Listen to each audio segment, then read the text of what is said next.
बच्चों, इस वीडियो में हम सॉल्व करने वाले हैं example 3.10 of chapter current electricity.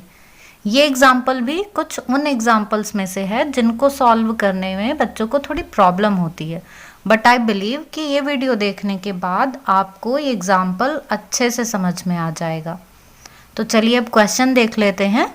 ये क्वेश्चन बच्चों पोटेंशियोमीटर पर बेस्ड है और पोटेंशियोमीटर की पिक्चर आपको स्क्रीन पर दिखाई दे रही होगी। पोटेंशियोमीटर एक वर्सेटाइल इंस्ट्रूमेंट है जो पोटेंशियल डिवाइडर की तरह यूज़ किया जाता है। यहाँ पिक्चर में आप देख सकते हैं कि ए और बी के बीच में कुछ मीटर लेंथ का एक वायर लगा हुआ है। अब ये जो वायर है बिटवीन ए एंड बी, वही इस क्वेश्चन में बिटवीन ए एंड सी इस तरह से शो किया हुआ है। पोटेंशियोमीटर में जो वायर यूज़ होता है वो। चलिए क्वेश्चन रीड कर लेते हैं बच्चों। A resistance of R ohm draws a current from potentiometer। यहाँ सर्किट डायग्राम में आप देख सकते हैं कि ये एक R ओम का रेजिस्टेंस कनेक्टेड है जो पोटेंशियोमीटर से कुछ करंट ड्रॉ कर रहा है। The potentiometer has a total resistance R naught ohm. Potentiometer का resistance between A and C, जो वायर इसमें लगा हुआ है उसका रेजिस्टेंस हमें R नॉट गिवन है। A voltage V is supplied to potentiometer. यहाँ पर ये दिया हुआ है कि V वोल्टेज सप्लाई हो रही है पोटेंशियोमीटर के लिए। Derive an expression for the voltage across R when the sliding contact is in the middle of potentiometer. क्या फाइंड करना है हमें इसमें?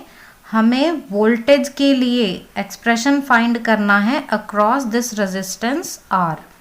कंडीशन क्या गिवन है? When sliding contact is in the middle of potentiometer. जो इसका स्लाइडिंग कॉन्टैक्ट है वो इस पोटेंशियोमीटर के वायर के जस्ट मिड में है। बच्चों यहाँ पर ये जो आपको इस तरह से ये दिखाया हुआ है रेजिस्टेंस, ये इस पूरे वायर के लिए है। यहाँ पर बस एक ये सिंबल की तरह यूज किया हुआ है, अदरवाइज ये पूरा रेजिस्टेंस वायर है जो पोटेंशियोमीटर में यूज हो रहा है। और ये स्लाइडिंग कॉन्टैक्ट है जिसको जॉकी भी बोला जाता है। जब आप एक्सपेरिमेंट करेंगे लैब में तो आपको ये और क्लियर हो जाएगा। तो अब हम देख लेते हैं इसका सॉल्यूशन।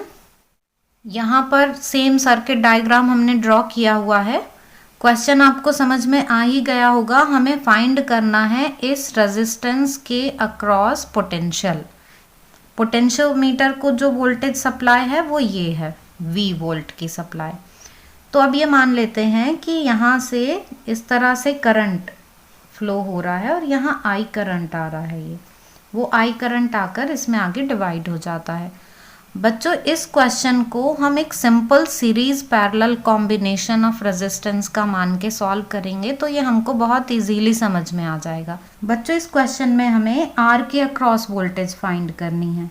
यहाँ हमें टोटल रेजिस्टेंस इसका R नॉट गिवन है जिसको कि ये जो B है वो इक्वली डिवाइड कर दे रहा है। तो ये पोर्शन A से B तक R नॉट बाय 2, B से C तक R नॉट बाय 2, क्योंकि जो रेजिस्टेंस है वो लेंथ के डायरेक्टली प्रोपोर्शनल होता है। तो अगर लेंथ इक्वली डिवाइड हो गई है तो रेजिस्टेंस भी इक्वली डिवाइड हो जाएगा। बच्चों इस सर्किट डायग्राम को हम थोड़ा मॉडिफाई करके ड्रॉ कर लेते हैं तो आपको समझने में ईजी हो जाएगा। यहाँ हमें ये V वोल्टेज गिवन है जो पोटेंशियोमीटर की सप्लाई है, तो हम इसको इस तरह से ड्रॉ कर लेते हैं। ये जो वायर है पोटेंशियोमीटर का उसको B इक्वली 2 पार्ट में डिवाइड कर रहा है, तो हम इसे इस तरह से ड्रॉ कर लेते हैं। यहाँ पर एक और रेजिस्टेंस कनेक्टेड है, ये ऐसे, और ये हो गया स्लाइडिंग कॉन्टैक्ट जो B पे टच कर रहा है। हमें ये टोटल रेजिस्टेंस गिवन है R नॉट, यहाँ से यहाँ तक ये वायर के लिए R नॉट है। और जब ये इक्वली डिवाइड हो गया तो ये हो गया R not by 2, R not by 2, क्योंकि लेंथ के डायरेक्टली प्रोपोर्शनल होता है रेजिस्टेंस। तो अब यहाँ से यहाँ तक ये R नॉट बाय 2 आ गया है। ये वाला रेजिस्टेंस भी R नॉट बाय 2 है। ये हमें R गिवन है, ये V गिवन है। हम ये मान लेते हैं कि यहाँ से I करंट फ्लो हो रहा है। ये I करंट आया। अब क्या कैलकुलेट करना है हमें इस क्वेश्चन में? वोल्टेज अक्रॉस R, ये फाइंड करना है हमें। तो आर के अक्रॉस वोल्टेज फाइंड करने के लिए हम क्या करेंगे, पहले तो हम इन दोनों का इक्विवेलेंट फाइंड कर लेंगे, इन दोनों रेजिस्टेंस का इक्विवेलेंट। फिर हम ये दोनों है पैरेलल में और इनका जो इक्विवेलेंट आएगा वो इसके साथ सीरीज में होगा, तो हम इन दोनों के इक्विवेलेंट के साथ इसको सीरीज में लेकर इन तीनों रेजिस्टेंस का इक्विवेलेंट फाइंड कर लेंगे। तो ये सर्किट डायग्राम किस तरह से बन जाएगा, जब हम इन दोनों का इक्विवेलेंट फाइंड करेंगे तो ये सर्किट डायग्राम हमें इस तरह से मिल जाएगा।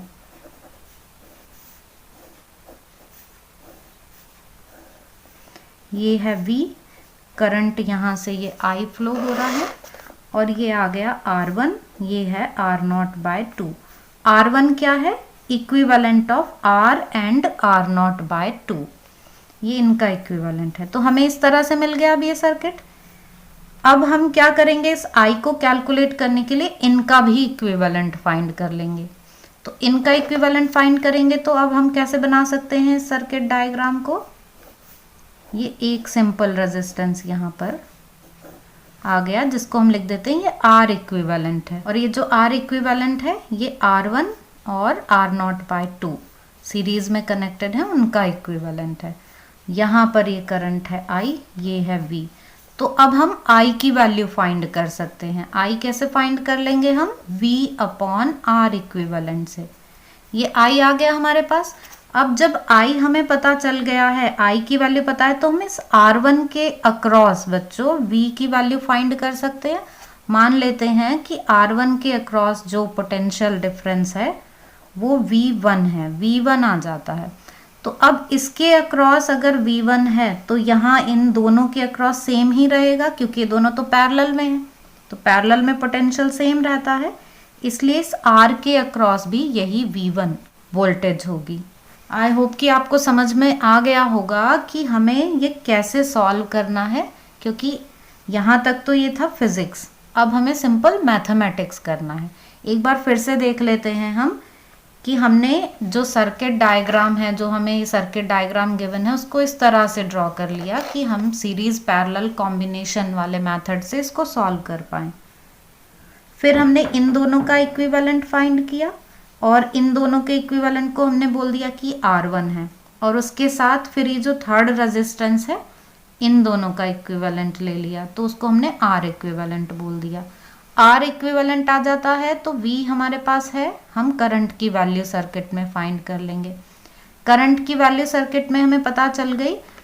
अब हम R1 के अक्रॉस जो वोल्टेज है वो कैलकुलेट कर लेंगे IR1 से, और IR1 को हम बोल दे रहे हैं V1, और पैरेलल में तो वोल्टेज सेम रहती है, तो जो इन दोनों के रिजल्टेंट के साथ वोल्टेज आएगी वही सेपरेटली भी इनके साथ आएगी। तो इस तरह से हमें R के अक्रॉस वोल्टेज पता चल जाएगी। तो अब देख लेते हैं कि हम इसको कैसे सॉल्व करेंगे। यहाँ पर ये हमने R1 रेजिस्टेंस लिया है इन दोनों का इक्विवेलेंट, तो इन दोनों का इक्विवेलेंट ये पैरेलल में है, तो पैरेलल का फॉर्मूला हमने R1R2/R1 + R2 से इस R1 को फाइंड कर लिया। ये हमें R1 की वैल्यू मिल गई। अब टोटल R इक्विवेलेंट फाइंड करना है, तो इन दोनों का जो इक्विवेलेंट है R1 उसके साथ इसको सीरीज में लेकर हम R इक्विवेलेंट फाइंड कर लेंगे, R1 + R0/2। तो R1 की यहाँ पर वैल्यू रख देते हैं। ये हमने R1 की वैल्यू रख दी है, ये R0/2 है, सिंपल मैथमेटिक्स है, एलसीएम लेकर हमने इसको इस तरह से लिख दिया, R equivalent is equal to 4R R0 + R0² upon 2R0 + 4R। ये हमें R इक्विवेलेंट मिल गया। अब जब हमें सर्किट में R इक्विवेलेंट पता चल गया तो हम करंट कैलकुलेट कर सकते हैं। Current I is equal to V/R equivalent से, तो यहाँ पर ये R इक्विवेलेंट की वैल्यू रख दी है हमने, तो हम इसको इस तरह से लिख सकते हैं।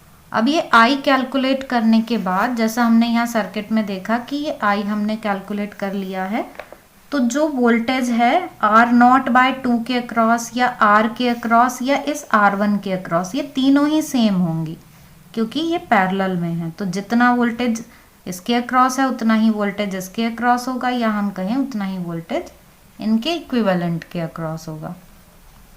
तो हमने ऐसे ही V1 फाइंड कर लिया है IR1 से, वैल्यू रख दी है यहाँ I की, और ये हमने R1 की वैल्यू रख दी है इक्वेशन यूज करके। वैल्यूज पुट करने के बाद अब हम ये देखते हैं कि इसमें से हम कॉमन ले सकते हैं R0, और यहाँ से हमने 2 कॉमन ले लिया है, तो R0 से ये R0 कैंसिल, और R0 प्लस 2R से R0 प्लस 2R वाला ये ब्रैकेट कैंसिल, तो हमारे पास ये बच जाता है V1 is equal to 2VR upon R0 plus 4R।